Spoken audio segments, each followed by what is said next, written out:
80 वर्षापुढील ज्येष्ठ आणि दिव्यांग मतदारांसाठी घरातून मतदान करण्याची सुविधा देण्यात येते आणि त्यानुसार आता होम व्होटिंगला सुरुवात देखील झाली। यंदाच्या विधानसभा निवडणुकीत निवडणूक आयोगाने 80 ते 85 वर्षावरील वयोवृद्ध आणि 40% जास्त अपंगत्व असलेल्या दिव्यांगांची गैरसोय टाळण्यासाठी त्यांना घरपोच मतदानाची सुविधा उपलब्ध करून दिली आहे। सुविधा ऐच्छिक असून जे मतदान केंद्रापर्यंत येऊ शकतात ते केंद्रावर आल्यास तेथेही त्यांच्यासाठी सुविधा उपलब्ध करण्यात आल्या।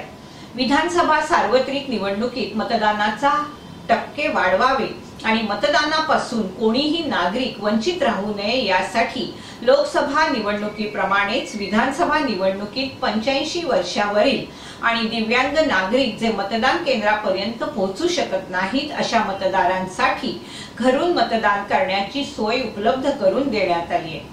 आज खेड तालुक्यात वोटिंगला सुरुवात झाली असून याला नागरिकांनी मोठा प्रतिसाद दिलाय।